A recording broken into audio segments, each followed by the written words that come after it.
everyone, and welcome back to the Inclusivity Lounge. Thank you for being here with us and staying with us through so many interesting conversations, insights, and experience shared by so many important women. So I'm Penelope Theodorakakou. I'm the co-founder of Women on Top, and I'm very glad to be talking about digital transformation with so many important people here today. I will be hosting this discussion. Here with me is Mr. Nikolatakis. Hi, he's the CEO of 100 Mentors. Thank you for being here with us. Outside of the studio, we have Dr. Robbie Melton, founder of Tech for Teach from the United States. Hi, Dr. Melton. Thank you so much for being here with us. We also have with us Ms. Stella Psarou. She's the director of Social Innov. Thank you, Ms. Psarou, for being here with us as well.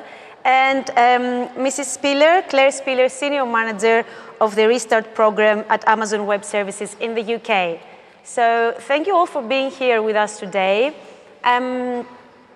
It seems that for the past decades, we have been living through one digital transformation after the other. And at the beginning, digital transformation seemed like a buzzword, but it's definitely not a buzzword anymore. So according to reports and research, many of the jobs that people are in today, they will be obsolete in the near future. Also, in the meantime, the skills gap, the gender skills gap is getting wider. We're not only talking about IT at the moment, we're talking about AI, we're talking about big data, we're talking about cloud science, and women are being left behind. So we're very behind in numbers-wise in women being AI professionals and women being machine learning experts, for example. So, Mrs. Psarou, I want to kick off this conversation with you. So it seems that those STEM experts may be at a distinct advantage in tomorrow's workforce. Most of them are men. So let's set off the ground with some statistics, some data. What's the situation in terms of women's and girls' participation in STEM fields in Greece? Thank you, Penelope. Thank you for the invitation to participate in this great initiative, and thank you for the chance to discuss a hot topic about inclusion and diversity in STEM, and especially the gender gap in ICT sector. First of all, to continue our discussion, we have to understand the situation in the European area. So then we'll be able to focus on Greek reality. The European Union faces an unparalleled shortage of ICT professionals. This is the fact. Women represent about 52% of the European population, but hold only 50% of ICT-related jobs. And what does it mean? Only 1 in 6 specialists is a woman in European Union, and only 1 in 3 STEM graduates. In Greece, the percentage of women studying and graduating from STEM school reach about 50%. And when we talk about the percentage of women employed in the field of ICT, reaches about 0.6. Data trends and also analysis, qualitative analysis suggest that gender equality in the digital sphere is essentially a result of strong and unconscious bias. And this is the fact. Reducing the gender gap requires a concerted effort from governments, from education system, industry, civil society.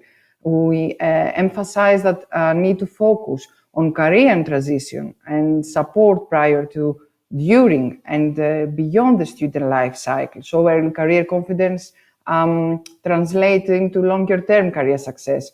If existing bias, and I would like to underline that, are not addressed, rapid economic advances achieved by digital transformation will not take into account the existing gender gap in the sector, which will continue gender stereotypes. And I would like here to highlight the importance of reducing the gender gap in STEM education area. We will help to reduce the skills gap.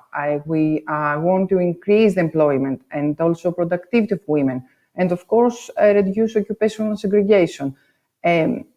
In terms of social innovation, an important step towards gender equality was the implementation of training programs for girls and women in ICT, helping to reduce the gender gap observed in Greece and bringing new technological talent to the market.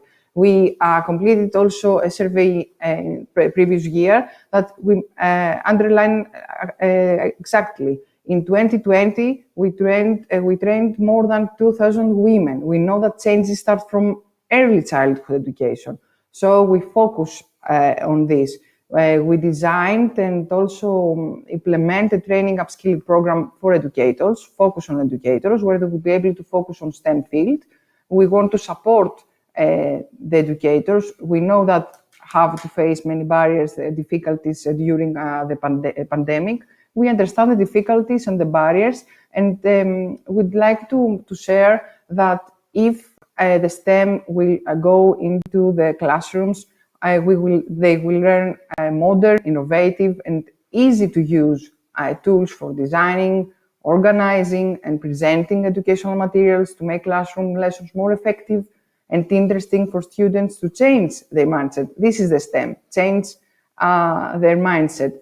In Greece, we have to increase the numbers of educators who implement STEM in classrooms. STEM education is important because it creates critical thinkers, increase science literacy, enable the next generation of innovators. Thanks to all the supporters, US Embassy, Women on Top and other members of civil society, who have been able to further deepen our work by empowering and training more people, more women and more girls. We need to force our powers. We need members and organizations of the civil society, the public and the private sector, to create strong partnerships. We need more university. We need more academic researchers to identify gender stereotypes and conscious biases in school education and the STEM field in general. We have to keep in our mind that science, technology, engineering, and mathematics employers play a key role in the sustained growth and stability of the economy worldwide and here in Greece. I'm glad that I will hear more from Robbie and Clary about their initiatives, Tech for Teach Restart Program, and of course, Yorgos from 100 Mentors, which empower thousands of students to make academic decisions, change mindset. We need these networks to change the reality.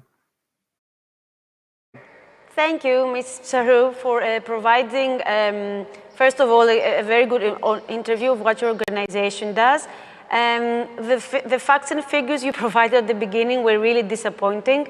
It's not that we're not clearly aware of them, but to hear them over and over again, maybe it motivates us more and more to do something about it. So moving on to Dr. Melton, I want to, I know that your mission is all about digital equity. So does everyone have equal access to technology? Right now, does everyone have equal access to everything? What's the situation from your side of the world?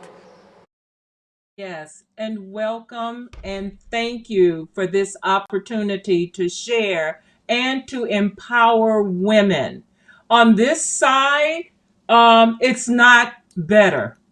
I'm here to share with you within our universities, we have only 19% of females in our STEM program.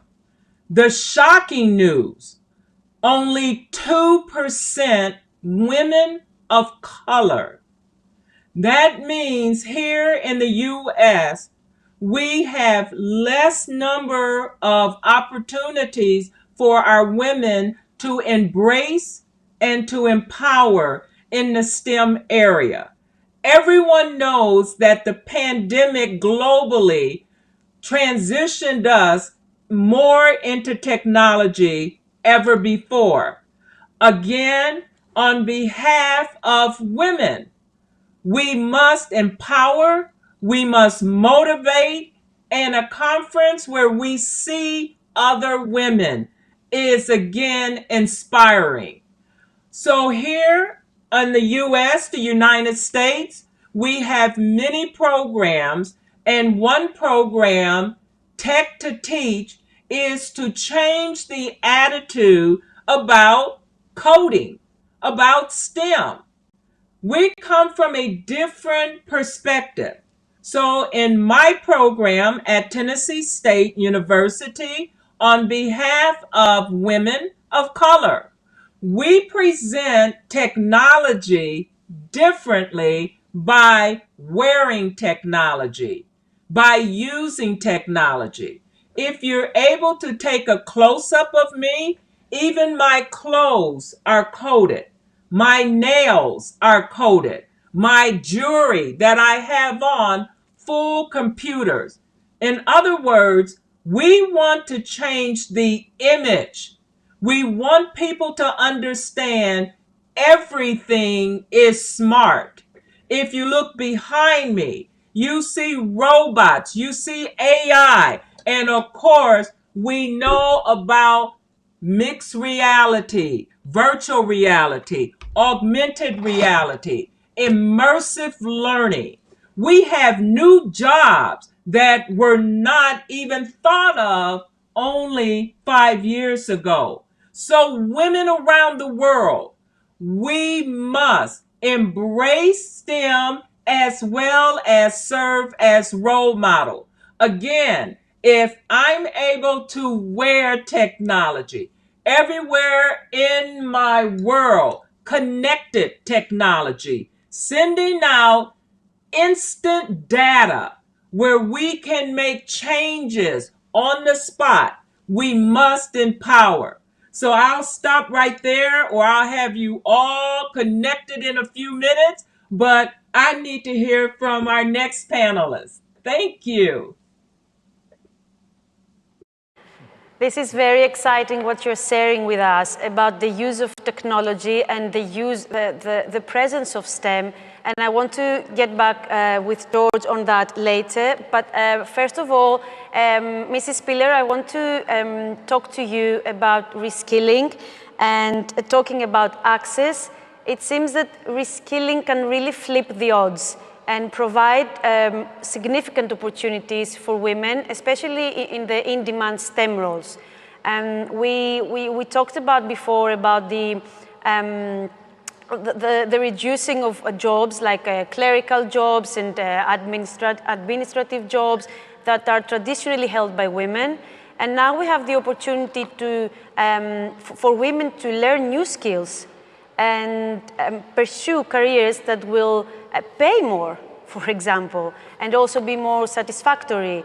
So I want you to talk to us about the benefits, the potential of reskilling in terms of boosting women's participation in the workforce, and especially I want us to focus on mothers' participation in workforce. Women, coming back after a maternity break or a longer than maternity break.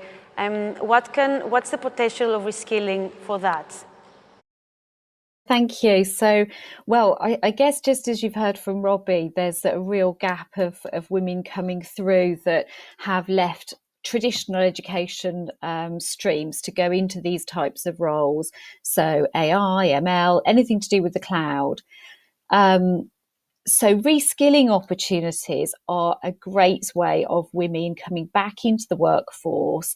And just as you've said, in a job that they're so capable of. So we see lots of women that we reskill that aren't even unemployed or just entering back into the workforce, but are underemployed. So they've had to take any job to make ends meet. So they've come back because they think their current skill sets aren't valued. And we've heard about how many new jobs have arisen in the last few years as well, with the increase of technology and the changes of use of technology. So again, another great opportunity for people to reskill into jobs that there isn't an abundance of people out there that have years worth of experience to bring to the table.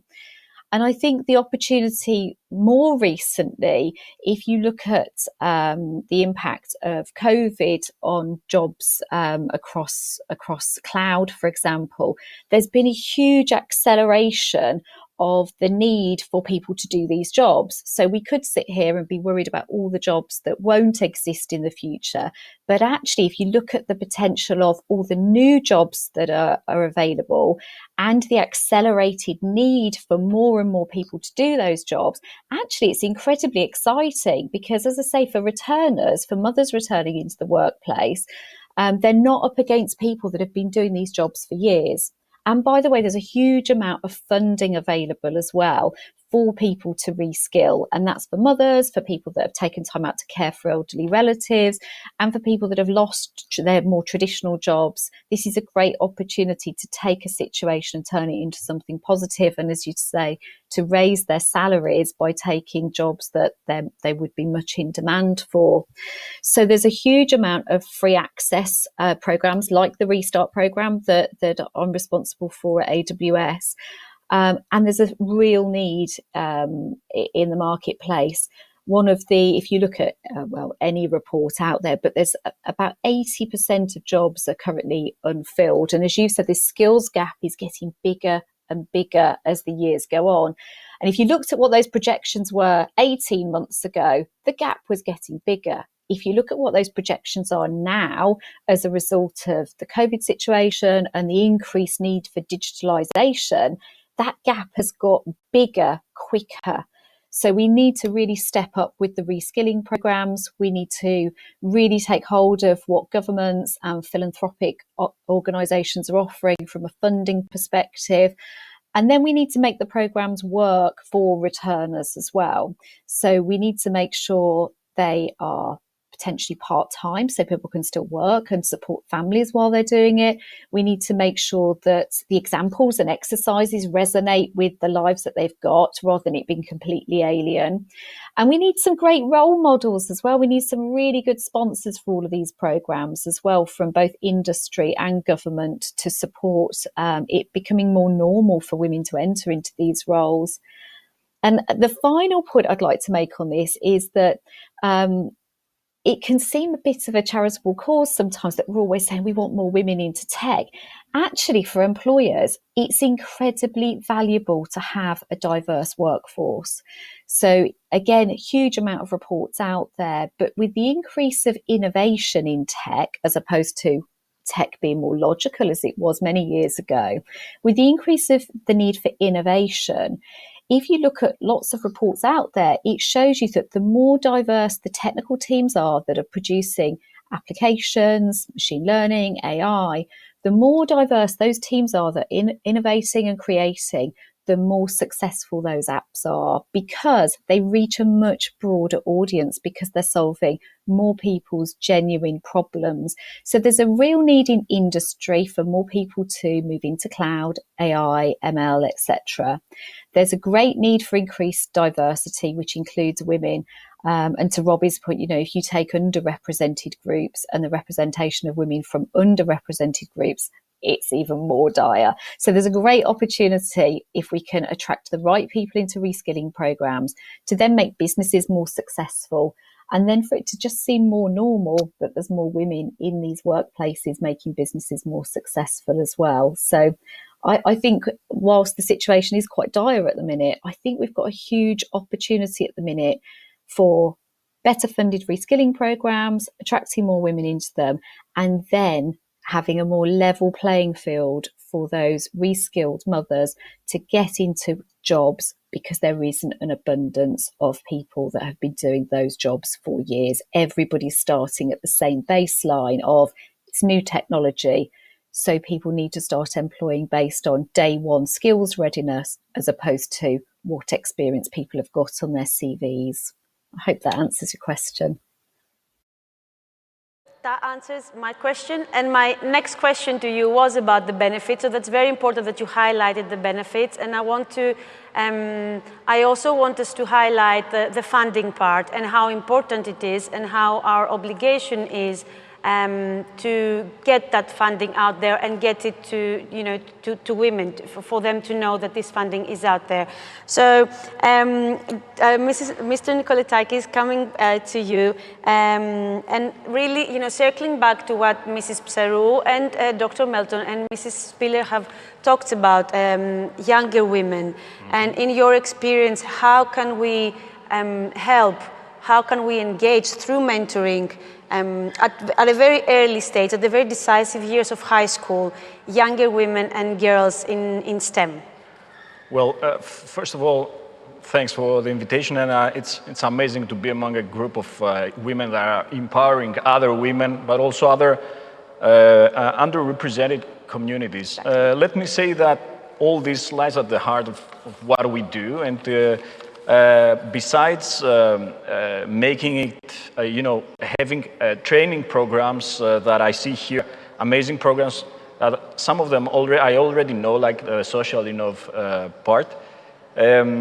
It's very important to couple it with mentoring, as you said, because it's apart from making it available for women to train and to actually acquire new skills, the main thing is to make it appealing to primarily to non-sophisticated users, which means that you have to bring to the forefront other women who have been there, done that, which is what we do essentially. So bringing role models in front of younger students, women in this case, in STEM careers, is super powerful. And I think that it should be, they should be coming from a background that is similar to the backgrounds, to the status of the beneficiaries, which means that the students, in this case, younger women, can relate to the role models that they see, because it's very empowering to see somebody that you look up to and you want to become that person when you grow up. So I think that what we are lacking primarily is role models that make the case for us and make it relevant for women in this case. And the second thing that you need to do in order to make it appealing, before making it accessible, let's put it that way, is to make it easy to measure. So it's very important that the non-sophisticated users can get what we call in technology instant gratification, let's say, of what they will be earning by pursuing a career in STEM in this case. So you have to discover your talents, but you do that when you see somebody that you admire, and it's a role model for you. Just a little bit, if I have 30 more seconds, I would like to share that funding is of paramount importance, and we have partners like the Prince's Trust, where Prince Trust International is one of the partners that fund also STEM-related, but also entrepreneurial-related paths, career paths for women and for unemployed, not only women, but also men. We do a STEM-related program with Vodafone Foundation through our partner, The Tipping Point. So again, we bring to the forefront role models that have pursued STEM careers, even if they have a different academic background, and they also participate in a competition, in a student competition. And I think that a landmark project that I love is the PwC project, where employees engage and act as ambassadors of how they use digital skills. So you have students in their classrooms using our application, asking questions. We transcribe the message, and we connect the questions to the most relevant mentors in the company, and the employees have the ability to answer in a bite-sized format the questions in their own time, asynchronously. And they act as ambassadors of how they use digital skills during their work days. So students have to see how they practically are going to apply the skills that they're going to learn through amazing programs like the ones that we saw. And again, I cannot stress enough how important it is to have women that speak about their careers in front of other women, but also other men who are in the classroom. Thanks a lot. Thank you. Thank you for all these insights. It is very important. Role models, we've talked about it before in other panels as well. Role models are extremely important. As our time is really limited, and I really want to have time to get another very brief round from the four of you, I want a couple of sentences from each of you answering the following question. So how do we know a reskilling, a digital literacy program, either inside a corporation or outside of a corporation, is actually working? So going back to what Mr. Nikolatakis said about measuring impact, how do we know a program is working? We have very limited time, so a couple of sentences from each of you. Mrs. Psarou, I'll start off with you. First of all, I would like to say that the potential impact of gender gaps in emerging technology, and I would like to share that we have to identify the lack of diversity, particularly of women in teams, and would like to share that the upskilling, the reskilling is necessary. We have to develop a diverse team in technology to reduce digital gap, develop digital skills. And if no action is taken, the impact of the lack of diversity in technology can be extremely considering the growing importance of big data algorithms in our lives. So technology reflects the value of each developers and that of information they draw form. What's clear is that change could be made in all levels of society and into corporate environment. We need more equal reskilling program and diversity. And I think that it is very important to offer many opportunities to women for upskilling and reskilling during the pandemic and after the pandemic. Thank you, Mrs. Psarou. Thank you for being with us. Dr. Melton, over to you. How do we know a program is working? See more Clara, when we see more Stella, when we see more of us, we know it's working. So thank you for just empowering and showcasing us, because it's an impact. Role models. Thank you so much.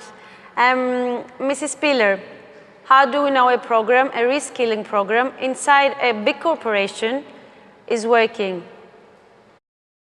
So for me, there's a couple of tiers of measures. So I think the instant tangible measure is whether their technical products are more successful and the correlation between the diversity mix in their tech team. So I think that's one really tactical measure that can then be shared with other tech teams and other businesses to show those correlations.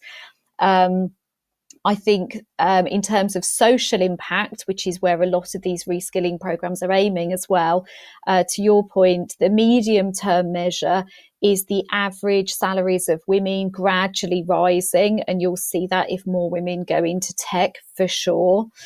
And then the third but longer term measure that we hope that we would be heading towards is seeing more applications and more girls, more young females being successful coming through the traditional methods. So almost reskilling becomes redundant. I mean, that would be utopia, right? That we don't need these extra interventions. It's just normal that more females are successful in tech careers. So hopefully that's what today is all about, and that's where we're heading. But short term, I think there's just a really tactical measure, more successful products on the market driven by having more women in tech teams and demonstrating that correlation over and over again. Thank you. Thank you, Mrs. Spiller. Mr. Nikolatakis, final word to you. Yeah, definitely. That's the billion-dollar question, actually, because it's super hard to measure, for example, in our case, the mentoring outcomes. And it took us like 4 or 5 years to have a metric that is closer to the mentoring program itself. So you have outputs which are engagement metrics, like number of participants or minutes of participations and so on and so forth.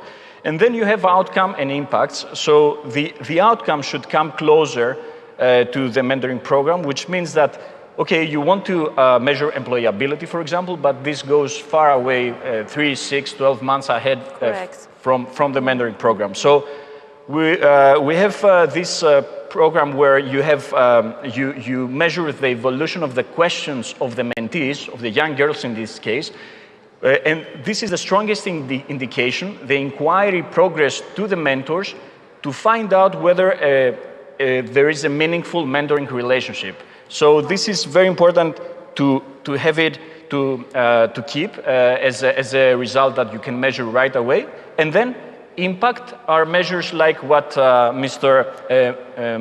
Robbie and Claire actually shared with us, which are super noble and very important metrics to follow. Thank you. Now, thank you all for having this meaningful, I hope, discussion with me and sharing all your experiences and knowledge and insights. Thank you all for watching, and please stay tuned for our next and final panel of this year's Inclusivity Lounge. We hope to see you all up close and personal next year. The next panel is hosted by Mrs. Yanniou. She's the co-founder of Women on Top of Women Act, and she will be talking with her panel about inclusivity leadership in tech and innovation. Thank you for being with me, Mrs. Psarou, Mrs. Spiller, Dr. Melton, and Mr. Nikolitakis. Thank you for the conversation.